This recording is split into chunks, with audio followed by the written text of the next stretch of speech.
नमस्कार, मैं हूं सौरभ शर्मा। आप देख रहे हैं हकीकत क्या है। बहुत स्वागत आप सभी का। राहुल गांधी आजकल अरविंद केजरीवाल को हराने वाला वीडियो बना रहे हैं। एक बार फिर से सुनिए। राहुल गांधी आजकल नई दिल्ली के नदी नालों के आसपास घूम रहे हैं, गंदगी का, कूड़े के पहाड़ का वीडियो बना रहे हैं। राहुल वीडियो फैलाकर केजरीवाल को चिढ़ा रहे हैं। राहुल गांधी के भाषण को आप गौर से सुनिएगा तो राहुल करीब करीब उन्हीं बातों का इस्तेमाल केजरीवाल के लिए कर रहे हैं जो वो नरेंद्र मोदी के लिए करते हैं, और केजरीवाल भी राहुल गांधी के लिए वही बातें कह रहे हैं जो वो नरेंद्र मोदी के लिए कहते हैं। मतलब दिल्ली में इस बार यह फैसला होने वाला है कि नरेंद्र मोदी का दुश्मन नंबर 1 कौन है, राहुल गांधी या अरविंद केजरीवाल। 2029 में नरेंद्र मोदी का दुश्मन नंबर 1 कौन होगा, इसकी लड़ाई दिल्ली में कैसे चल रही है और किस लेवल पर पहुंच गई है, देखें आप भी। नरेंद्र मोदी के लिए 2029 का रास्ता और आसान हो गया है। योगी आदित्यनाथ के लिए 2027 का रास्ता और आसान हो गया है। 2029 में भी नरेंद्र मोदी ही प्रधानमंत्री बनेंगे, यह करीब करीब कंफर्म हो गया। आप पूछेंगे कैसे? 2027 में भी योगी ही उत्तर प्रदेश के मुख्यमंत्री बनेंगे, इस पर भी करीब करीब मुहर लग गई। आप पूछेंगे कैसे? इसका जवाब है ऐसे। इंडी में टूट पड़ गई है, पूरे देश को यह फूट दिख रही है। केजरीवाल राहुल के पीछे पड़ गए हैं, राहुल केजरीवाल के पीछे पड़ गए हैं। दोनों एक दूसरे को पानी पी पी कर कोस रहे हैं। केजरीवाल जी के मुंह से एक शब्द नहीं निकलता है। राहुल जी अपनी पार्टी को बचाने की कोशिश कर रहे हैं। झूठे वायदे, एक के बाद एक, एक के बाद एक, एक के बाद एक झूठे वायदे। वैसे ही स्ट्रेटेजी केजरीवाल जी की। झूठ का प्रचार राहुल गांधी जी कर रहे हैं। राहुल गांधी जी से किसी प्रकार का प्रमाण पत्र अरविंद केजरीवाल और आम आदमी पार्टी को नहीं चाहिए। राहुल ने केजरीवाल को पॉलिटिकली फिनिश करने का टास्क अपने हाथों में ले लिया है। राहुल ने ठान लिया है कि अगर वो पीएम नहीं बनेंगे तो केजरीवाल को भी दिल्ली का सीएम नहीं बनने देंगे। देखो दिल्ली देखो। और इसके लिए राहुल खुद ही दिल्ली का कोना कोना खंगाल रहे हैं, कूड़े के पहाड़ तक जा रहे हैं, नदी नालों का वीडियो भी खुद ही शूट करवा रहे हैं, और सोशल मीडिया पर केजरीवाल की चमकती दिल्ली, पेरिस वाली दिल्ली वाली स्क्रिप्ट घुमा रहे हैं।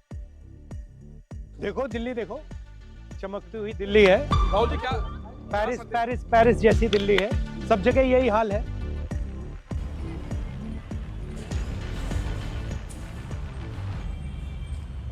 अब इन्होंने इतना टेम्परेरी, और इसके लिए मैंने भी एलजी से टाइम मांगा है इनकी कंप्लेंट करने के लिए कि जो ये करप्शन हुई है इसके अंदर, 6 महीने के अंदर ही कैसे रह गया नाला पूरा।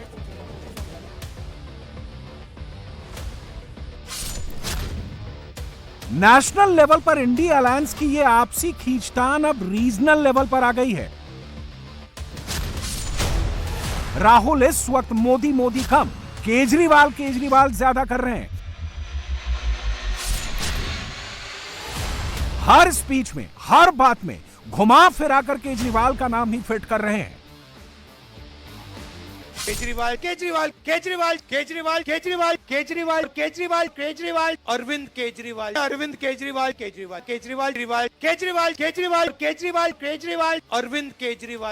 केजरीवाल तो क्या 8 फरवरी को नरेंद्र मोदी को दिल्ली जिताने के लिए राहुल गांधी ही काफी हैं? क्या मोदी को दिल्ली में वापस लाने के लिए केजरीवाल ही काफी हैं? इसका जवाब है हाँ, मगर यह होगा कैसे? आखिर इसका रास्ता क्या है? मोदी को दिल्ली में वापस लाने का रास्ता मुस्लिम इलाके से होकर गुजरता है, और इस इलाके में मोदी के लिए बैटिंग कर रहे हैं राहुल गांधी। अब आप सोचेंगे भला ये कैसे? इसका जवाब दिल्ली की चुनावी पिच पर राहुल की पहली ऑफिशियल चुनावी रैली के लोकेशन में छिपा है। राहुल का वो लोकेशन था सीलमपुर। अब स्टेज पर राहुल की इस तस्वीर को बहुत गौर से देखिएगा। राहुल अपने हाथों से जिसकी पीठ थपथपा रहे हैं वो है सहारनपुर से कांग्रेस के सांसद इमरान मसूद। राहुल ने अपनी पहली चुनावी रैली के लिए दिल्ली के सीलमपुर को ही क्यों चुना और अपने बगल में इमरान मसूद को ही क्यों बिठाया? इन सारे सवालों का जवाब जानने से पहले कुछ फैक्ट्स देखिए। कांग्रेस इस बार दिल्ली के चुनाव में 2013 के नंबर तक पहुंचना चाहती है। कांग्रेस चाह रही है कि घड़ी को 12 साल पहले घुमा दिया जाए ताकि केजरीवाल को कांग्रेस के दरवाजे पर आना पड़े। 2013 के दिल्ली विधानसभा चुनाव में 31 सीट और 33.3% वोट शेयर के साथ बीजेपी नंबर 1 की पार्टी थी। 28 सीट और 29.7% वोट शेयर के साथ आम आदमी पार्टी दूसरी सबसे बड़ी पार्टी थी। उस चुनाव में कांग्रेस को 24.7% वोट शेयर के साथ 8 सीटें आई थी। अगर राहुल गांधी को दिल्ली में 2013 वाले नंबर तक पहुंचना है तो उन्हें सबसे पहले अरविंद केजरीवाल के वोट बैंक में सेंध मारनी होगी। और दिल्ली में राहुल की पहली चुनावी रैली के लोकेशन यानी सीलमपुर का सीधा कनेक्शन इसी वोट बैंक से है। सीलमपुर दिल्ली के उन 7 इलाकों में से एक है जहां 40% से ज्यादा मुस्लिम वोटर्स हैं और 7 में से इकलौती सीलमपुर विधानसभा सीट ही है जहां 2020 के विधानसभा चुनाव में कांग्रेस पार्टी का वोट शेयर डबल डिजिट में था। तब कांग्रेस को इस सीट से 15.7% वोट हासिल हुए थे। इससे पहले 2015 में भी इस सीट पर कांग्रेस को 21.3% और 2013 में 46.8% वोट मिले थे। राहुल और उनकी पार्टी सिर्फ मुस्लिम डोमिनेटेड सीलमपुर सीट पर कब्जा नहीं करना चाहती है, वो तो दिल्ली की 7 मुस्लिम बहुल सीटें कैप्चर करना चाहती है। राहुल केजरीवाल से दिल्ली का पूरा मुस्लिम वोट छीनना चाहते हैं।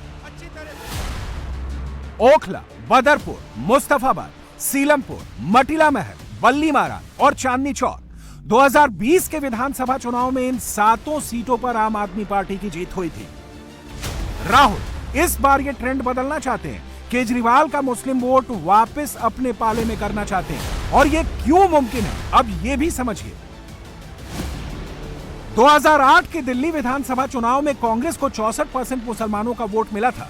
2013 में 53% मुसलमानों ने कांग्रेस को वोट दिया था, लेकिन 15 और 20 में मुस्लिम आप की तरफ शिफ्ट हो गए, कांग्रेस को छोड़ गए। लेकिन अगर इस बार ये ट्रेंड बदला, मुसलमान कांग्रेस के पाले में आए तो आपको नुकसान होगा और इंडी अलायंस के 2 पार्टनर्स की आपसी लड़ाई का सीधा फायदा किसी तीसरे यानी भारतीय जनता पार्टी को मिलेगा और इसका इशारा अभी से मिलने लगा है। कांग्रेस वाले केजरीवाल पर, केजरीवाल राहुल पर टूट पड़े हैं।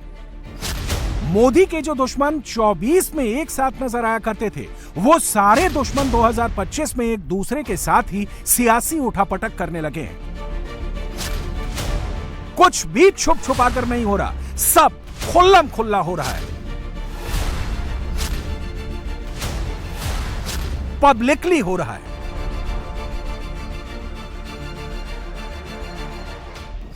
मैं कुछ नहीं बोलूंगा उनके खिलाफ। वो अपनी पार्टी को बचाने की कोशिश कर रहे हैं, मैं देश को बचाने की कोशिश कर रहा हूं। वो तो दिख रहा है सबको। राहुल जी के बयान के ऊपर मैंने यही कहा कि मैं इस पे टिप्पणी नहीं करूंगा। उसका जवाब कांग्रेस ने नहीं दिया, उसका जवाब बीजेपी के एक बड़े नेता ने दिया। तो ये सारे बीजेपी और कांग्रेस मिलके दिल्ली की जनता के खिलाफ और दिल्ली के लोगों के खिलाफ और आम आदमी पार्टी के खिलाफ चुनाव लड़ रहे हैं। अब इसमें कोई शक नहीं रह गया, कोई गुंजाइश नहीं रह गई है। जो पर्दे के पीछे का गठबंधन था, इस बार वो दिल्ली के चुनाव में पर्दा उठ गया है। 10 साल से ज्यादा अरविंद केजरीवाल जी की हुकूमत है। कितना समय चाहिए? दिल्ली को बर्बाद करने के सिवा इन दोनों ने, जहरीली सांस लेने के लिए मजबूर करने के सिवा, प्रदूषित पानी यमुना का करने के, सड़कों, फ्लाईओवर की वो तेजी खत्म कर दी जो शीला दीक्षित के जमाने में। राहुल गांधी जी ने बिल्कुल ठीक कहा है, दिल्ली के लिए ये दोनों जिम्मेदार हैं। मैं से पूछना चाहता हूं, क्या ये प्रदेश जो केंद्र शासित है, ये कुछ लोगों की नारेबाजी, ड्रामेबाजी पे चलेगा या फिर दिल्ली की जनता को वो मिलेगा जिसकी वो हकदार है? एक लाइन में पूरी कहानी समझें तो केजरीवाल को दिल्ली में अब जैसे का तैसा मिल रहा है। केजरीवाल ने गुजरात और हरियाणा में जो कांग्रेस के साथ किया, अब वही काम दिल्ली में राहुल ने शुरू कर दिया है।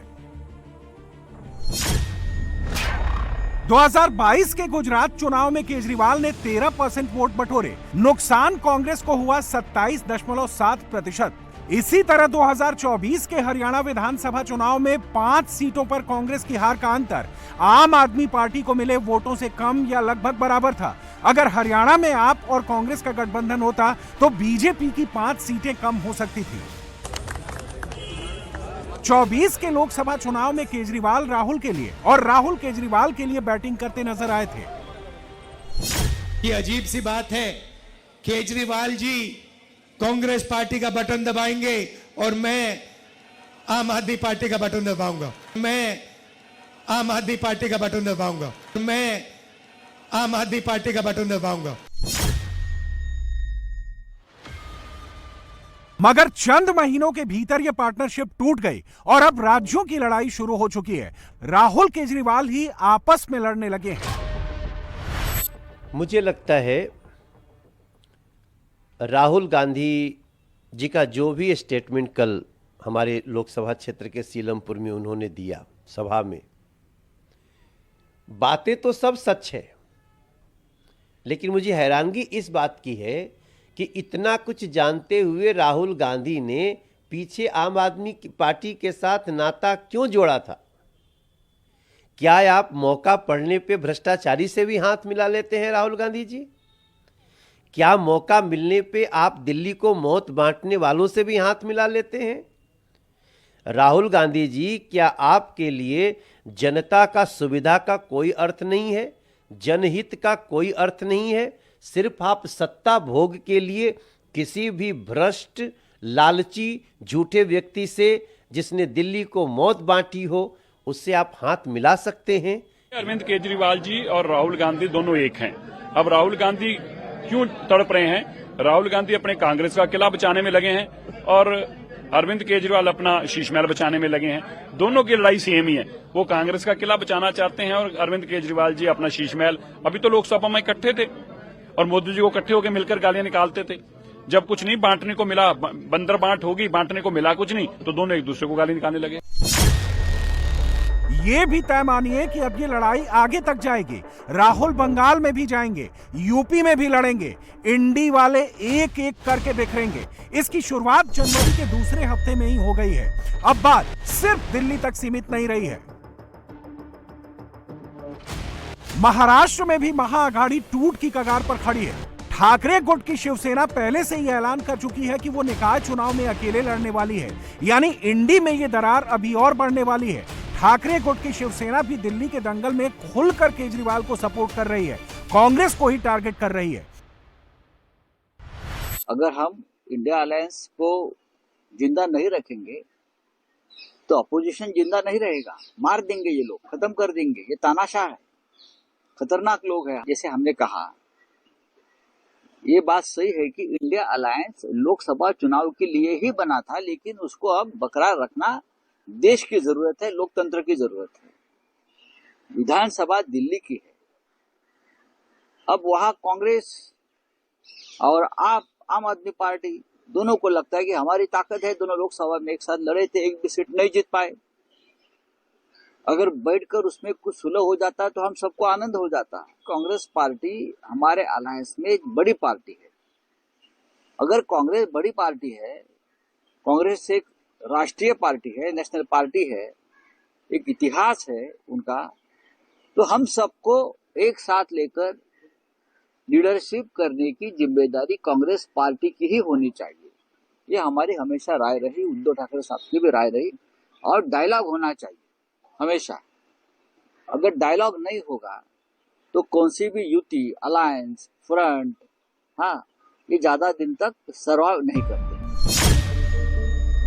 रही बात उत्तर प्रदेश की, तो अखिलेश भले ही अखंड इंडिया गठबंधन वाले भारी भरकम डायलॉग मारे, इंडी में ऑल इज वेल वाली बात कहें, यहाँ पे हमारा माइक खराब हो गया, लेकिन वो अपनी बातों में ही स्टेट लेवल पर इंडी के 2 एंड का हिंट दे रहे हैं। अखिलेश, राहुल या कांग्रेस का नाम नहीं ले रहे, लेकिन इशारों में बहुत कुछ कह रहे हैं।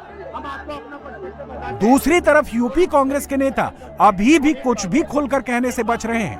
मैं समझता हूँ कि जब माइक खराब हो गया हम दोनों बात करेंगे। जो इंडिया गठबंधन का सवाल पूछा है, इंडिया गठबंधन वैसा ही इंटैक्ट है जो इंडिया गठबंधन शुरुआती दौर में जहां से बनना शुरू हुआ था कि वो रीजनल पार्टीज जो भारतीय जनता पार्टी का मुकाबला कर सकें, उन्हीं का साथ देना, उन्हीं के साथ खड़े दिखना है। समाजवादी पार्टी आज भी उसी रास्ते पर है कि इंडिया गठबंधन और मजबूत हो, वही regional party Bharatiya Janata party का मुकाबला करें जो लड़ रही हैं, उन्हीं के साथ खड़ा दिखना पड़ेगा। जीवन में उम्मीद हमेशा जागती रहनी चाहिए।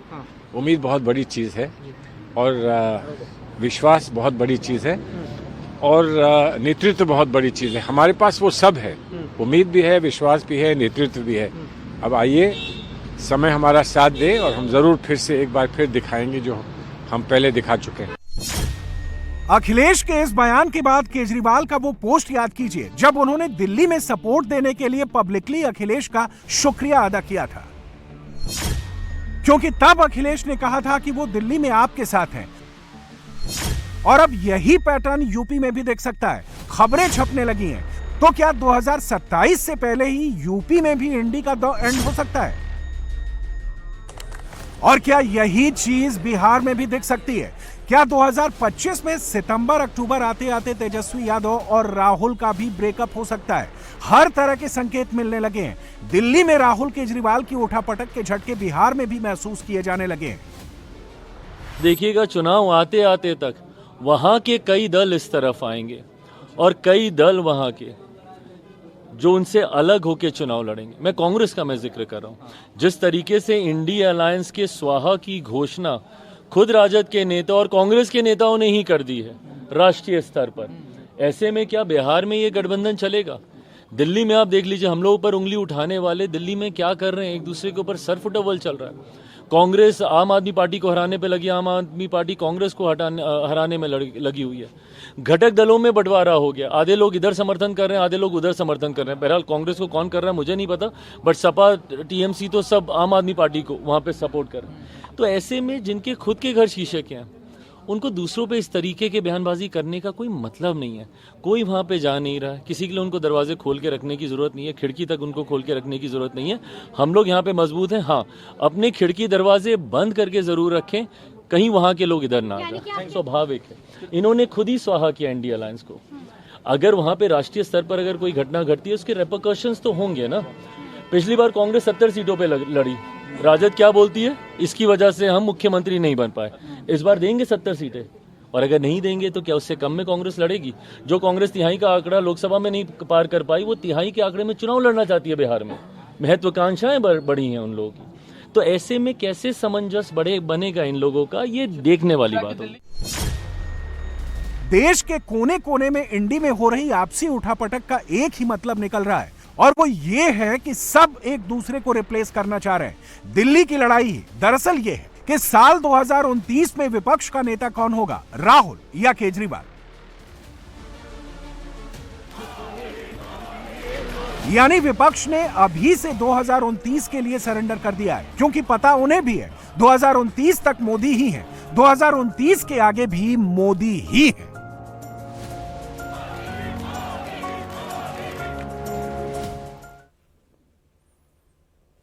प्रयागराज महाकुंभ में आज वो हुआ जिसकी पूरी दुनिया में चर्चा है।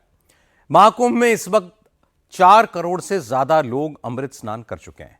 रात के 12 बजते बजते ये नंबर 4.5 करोड़ को पार कर सकता है। और महाकुंभ में अभी भी डुबकियां लग रही हैं।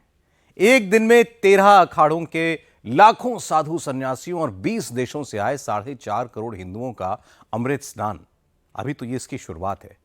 इसी महीने की 29 तारीख को कुछ ऐसा होगा जो पूरी दुनिया में कभी नहीं हुआ होगा। उस दिन आज से दुगने लोग आएंगे। योगी आदित्यनाथ ने इसकी तैयारी कैसे की और विरोधियों की बोलती कैसे बंद की, देखते हैं एक रिपोर्ट।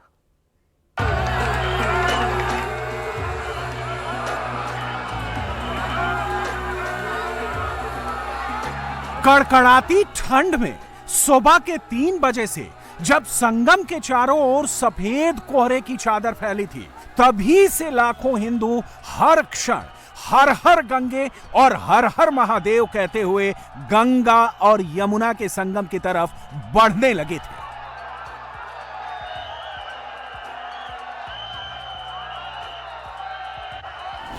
प्रयागराज महाकुंभ में पहले अमृत स्नान पर सनातनी हिंदुओं की ऐसी भीड़ उमड़ी कि पैर रखने तक की जगह नहीं बची।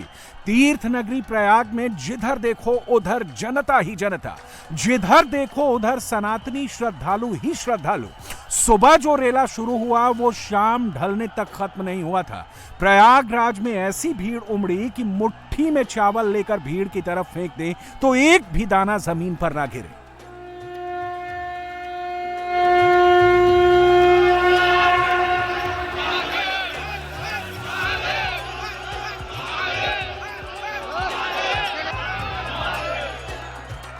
ऐसी भीड़ में महाकुंभ का पहला अमृत स्नान बिना किसी विघ्न बाधा के पूरा हुआ।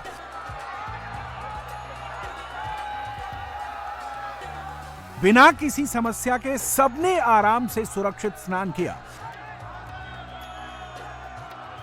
13 अखाड़ों के नागा सन्यासियों ने संगम पर अमृत स्नान किया तो बाकी श्रद्धालुओं ने संगम से थोड़ी दूरी पर गंगा और यमुना में डुबकी लगाई। एक तरफ से लोग आते रहे, एक तरफ से लोग जाते रहे।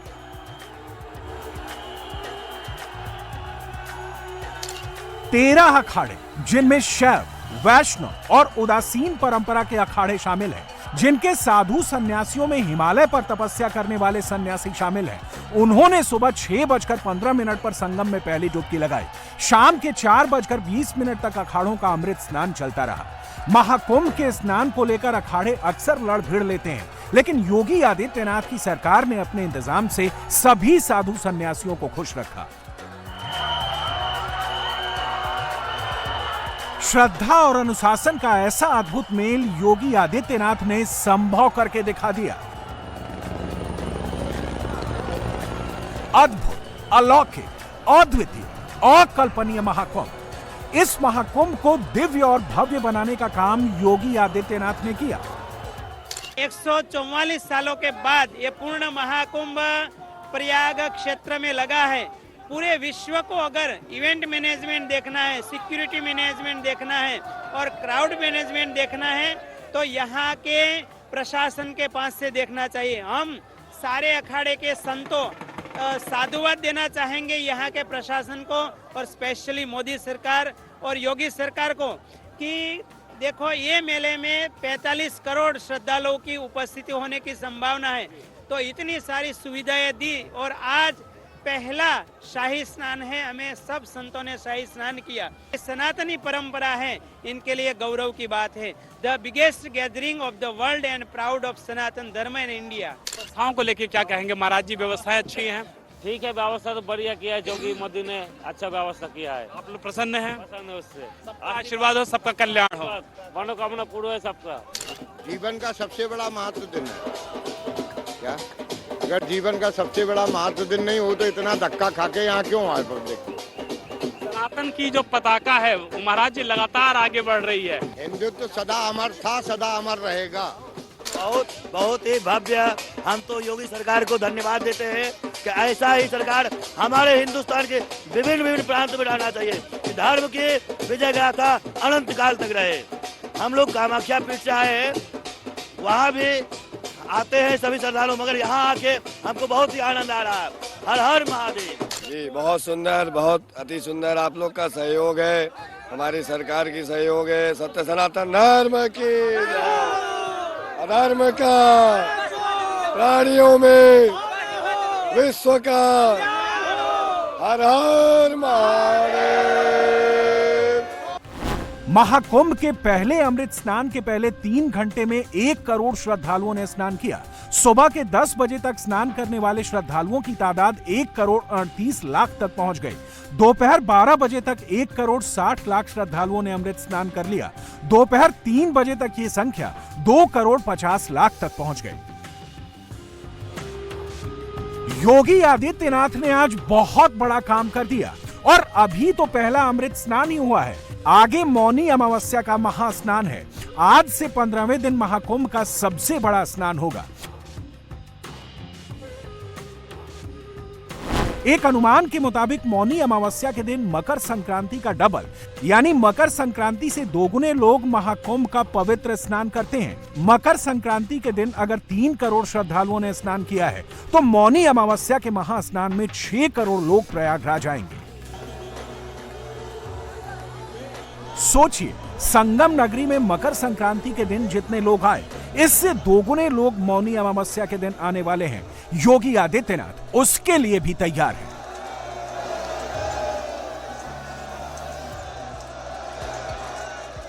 योगी आदित्यनाथ ने आज क्या कर दिखाया, इसे समझना हो तो 2013 के महाकुंभ की कुछ तस्वीरों को देखना होगा। 10 फरवरी 2013 को कुंभ की मौनी अमावस्या के स्नान के दिन इलाहाबाद स्टेशन पर भगदड़ मची थी, जिसमें 36 लोगों की मौत हो गई थी और 100 से ज्यादा लोग घायल हो गए थे। 2013 में उत्तर प्रदेश में अखिलेश यादव की सरकार थी। अखिलेश ने आजम खान को कुंभ मेला मंत्री बनाया था। ये फर्क है, जब आजम खान कुंभ कराते थे तो क्या होता था और जब योगी आदित्यनाथ महाकुंभ कराते हैं तो क्या फर्क आ जाता है। सनातनी हिंदुओं की इस भीड़ को कोई निमंत्रण देकर नहीं बुलाया गया। योगी आदित्यनाथ ने इनको पीले चावल नहीं भिजवाए। इतने हिंदू इस विश्वास में चले आए कि योगी हैं तो इंतजाम बढ़िया होगा, योगी हैं तो कोई परेशानी नहीं होगी, योगी हैं तो अमृत स्नान अच्छे से होगा। जो विश्वास एक आम हिंदू का है, वही विश्वास महाकुंभ में आए सन्यासियों, संतों, महंतों का है। इसको शाही स्नान को सरकार ने अमृत स्नान में बदल दिया है। हम सबके लिए बहुत खुशी गौरव की बात है। जय जय श्री नरसिंह भगवान की जय। इसका विशेष महत्व है और ये शाही स्नान कोई अमृत के रूप में बदल दिया गया है और ये जो अमृतमय स्नान है, आज का इस स्नान का विशेष महत्व है। मकर संक्रांति का स्नान 144 वर्ष के बाद ऐसा मुहूर्त बना है। ऐसे 12 वर्ष में कुंभ आता ही है, लेकिन ये विशेष इस वर्ष की महत्व है। आज से शुरू हो गया है अमृत पर्व, तो ये अमृत पर्व 26 फरवरी तक चलेगा। तो जो भी यहाँ इस पतित पावनी गंगा, यमुना एवं सरस्वती माँ के स्नान कर देगा तो वो मोक्ष और पापों से दूर होगा। इतना बड़ा संयोग है कि अयोध्या में राम मंदिर बनने के बाद ये दिव्य और भव्य कुंभ एक संत की छाया में देश के प्रधानमंत्री जी के नेतृत्व में उत्तर प्रदेश के मुख्यमंत्री योगी आदित्यनाथ जी महाराज जी की दृढ़ संकल्पता के साथ यह सनातन का कुंभ मुझे लगता है कि विश्व में अपने सनातन का इतिहास रच रहा है। अनेक संप्रदायों के ध्वज के नीचे पूरा भारत का सनातनी आज गंगा में गोता लगा रहा है, प्रणाम कर रहा है। यही सत्ता है कि जहाँ बैठ के केवल घर का विकास होता था, अपने परिवार का विकास होता था, आज सनातन का विकास कोई ने दिखाया है तो योगी आदित्यनाथ जी ने दिखाया। प्रधानमंत्री की कुर्सी पहले भी थी, मुख्यमंत्री की कुर्सी पहले भी थी, लेकिन सत्ता पे स्वार्थ के लिए बैठा जाता था। न राम के लिए सोचा जाता था, न गरीब के लिए सोचा जाता था, न कुंभ के लिए सोचा जाता था, न कांवड़ यात्रा के लिए। योगी आदित्यनाथ जी ने जब से और देश के प्रधानमंत्री ने सत्ता संभाली, आप देखें हर व्यक्ति गरीब से लेकर अमीर, यह कुंभ उसका जीता जागता प्रमाण है। जिस प्रयागराज में स्वामी रामभद्राचार्य ने महाकुंभ का अमृत स्नान किया, जिस संगम में श्री कृष्ण भक्त जया किशोरी ने डुबकी लगाई, उसी संगम में आम हिंदुओं ने भी श्रद्धा का स्नान किया। मैं बहुत प्रसन्न हूं क्योंकि पहला शाही स्नान पहला मेरा ही हुआ जी। सभी आचार्यों में सबसे पहला शाही स्नान मेरा हुआ। इस सरकार की व्यवस्था से भी मैं बहुत प्रसन्न हूँ। इतनी बड़ी भीड़ को सरकार ने नियंत्रित किया, बहुत साधुवाद की पात्र है सरकार। मकर संक्रांति पर संगम में डुबकी लगाने वाले लोग किसी एक पार्टी के कार्यकर्ता नहीं हैं, ये किसी एक शहर के नहीं हैं, ये किसी एक राज्य के नहीं हैं। कोई यूपी का है, कोई बिहार का है, तो हो सकता है कि उनके बगल में डुबकी लगा रहा आदमी राजस्थान से आया हो। एमपी, महाराष्ट्र, तमिलनाडु, असम, पंजाब, हरियाणा और जम्मू कश्मीर से भी बड़ी संख्या में यहां हिंदू आए। 3 करोड़ से ज्यादा हिंदू महाकुंभ में स्नान के लिए एक दिन प्रयागराज में जमा हो गए और वहां आए तो अपनी आस्था से आए। योगी आदित्यनाथ ने क्या किया? योगी ने उनकी आस्था को एक मजबूत आधार दे दिया। 7500 करोड़ रुपए के बजट में योगी ने 50 करोड़ हिंदुओं के लिए महाकुंभ को सुरक्षित बना दिया। 4000 हेक्टेयर की टेंट सिटी, 100 रुपए किराए से लेकर 1.25 लाख तक का लग्जरी टेंट, 50,000 से ज्यादा बिजली के खंभे, हर खंभे का यूनिक QR कोड, 30 नए पांटून पुल, सिक्योरिटी के लिए डिजिटल व्यवस्था, पानी के अंदर ड्रोन से निगरानी, मेला क्षेत्र में घुड़सवार पुलिस दस्ता और आम लोगों के लिए 9 रुपए में भरपेट खाना। योगी ने यह सुनिश्चित किया कि संगम में डुबकी लगाने जो भी हिंदू प्रयागराज आए तो अच्छी यादें लेकर यहां से लौटे।